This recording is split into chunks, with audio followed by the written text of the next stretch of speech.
Hello అండి, నా పేరు డాక్టర్ మూర్తి కనకాల. నేను చిల్డ్రన్ స్పెషలిస్ట్ని.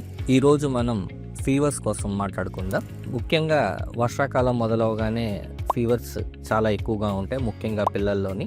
ఈ ఫీవర్స్ 1 సంవత్సరం నుంచి 18 సంవత్సరాల లోపు ఏ వయసు పిల్లల్లోకి వచ్చినా కూడా దాదాపు పీడియాట్రిక్స్ డిపార్ట్మెంట్కి మనకు వస్తూ ఉంటాయి. ఈ ఫీవర్స్ అనేక రకాలుగా ఉంటాయి. ఏదైనా కానీ బాడీ టెంపరేచర్ మన థర్మోమీటర్లో, మన ఇంట్లో ఉండే థర్మోమీటర్లో చెక్ చేసుకుని 100 వరకు వచ్చి అంతకన్నా ఎక్కువ నమోదైతే కనుక ఫీవర్ అని చెప్పానని అంటాం.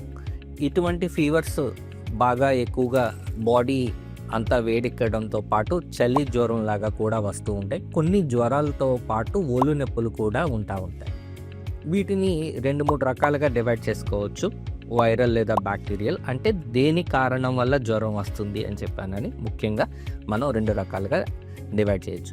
ఏదేమైనా కానీ యాజ్ ఏ కేర్ టేకర్గా లేదా పేరెంట్గా ఎప్పుడైతే బేబీ కొంచెం సిక్గా కనిపించినా, సరిగ్గా ఆహారం తీసుకోకపోయినా, ఎప్పట్లాగా ఆడుకుంటున్న బేబీ ఆడుకోకుండా ఉన్నా, కొంచెం ఏదన్నా డల్గా పడుకుంటున్నా, వీటన్నిటి లక్షణాలతో పాటు కొంచెం ఒళ్ళు నొప్పి, తలనొప్పులు, వాంతులు, విరోచనాలు ఇలాంటివి కూడా ఏవైనా కనిపిస్తూ ఉంటే కనుక వెంటనే దాన్ని జ్వరం కింద మనం గుర్తించాలి. జ్వరం కింద గుర్తించిన వెంటనే మనం ఏమాత్రం ఆలస్యం చేయకుండా పారాసెటమాల్ వేసుకోవడం చాలా చాలా మంచిది.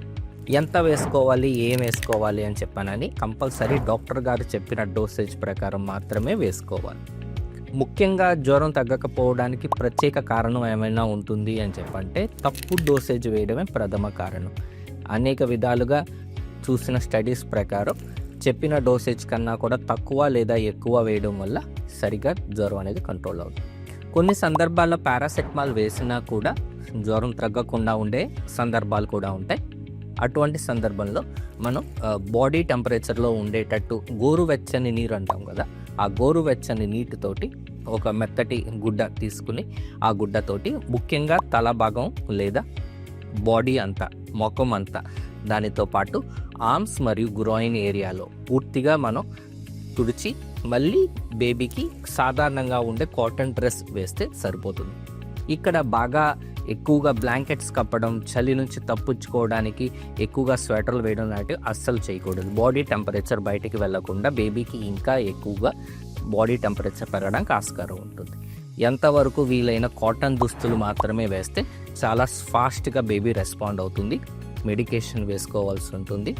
దానితో పాటు కొన్ని సందర్భాల్లో కొంతమంది పిల్లల్లో, చిన్నపిల్లల్లో కనిపించే ఫెబ్రైల్ సీజర్స్, ఫిట్స్ అంటాం, అలాంటి జ్వరంతో పాటు వచ్చే ఫిట్స్ ఇవేమీ అంత ఎక్కువగా ప్రమాదకరం కాదు. మొదటిసారి వచ్చినంత మాత్రాన మనం ప్యానిక్ అవ్వాల్సిన పని లేదు. అటువంటి సందర్భంలో కూడా పారాసెటమాల్ ప్రాపర్గా వేసి వెంటనే బాడీ అంతా తుడిచి అత్యంత త్వరగా నియర్ బై హాస్పిటల్కి వెళ్ళాల్సి ఉంటుంది.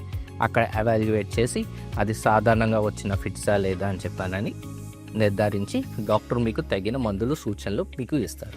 ఒకవేళ 3 రోజులు దాటిన తర్వాత ఎంత పారాసెటమాల్ వేస్తున్నా, జాగ్రత్తలు తీసుకుంటున్నా కూడా మనకి బేబీ రెస్పాండ్ అవ్వట్లేదు, జ్వరం వస్తూనే ఉంది అని చెప్పాను అన్నప్పుడు 3వ రోజు నుంచి 5వ రోజు మధ్యలో బేస్డ్ ఆన్ ద పేషెంట్ స్టేటస్ని బట్టి మనం హాస్పిటల్కి వెళ్తే రక్త పరీక్షలు చేసి ఏ కారణం, స్పెసిఫిక్ కారణం వల్ల జ్వరం వస్తుందని నిర్ధారించి దానికి తగిన మందులు అనేది ఇవ్వడం అనేది జరుగుతుంది.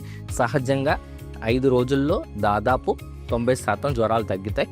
అయితే అశ్రద్ధ వహించకుండా ఎప్పుడైతే మీకు అనుమానంగా అనిపించిందో మీ బిడ్డ శ్రేయస్కరం కోసం వెంటనే హాస్పిటల్కి వెళ్ళడం చాలా మంచిది. ఈ మాన్సూన్లో మాత్రమే ఈ జ్వరాలు వస్తాయని కాదు, సంవత్సరంలో ఎప్పుడైనా రావడానికి ఆస్కారం ఉంది. ఎప్పుడైనా కానీ ఇలాంటి కేర్ తీసుకోవడం అని చెప్పాను అనేది చాలా చాలా ముఖ్యం. Thank you.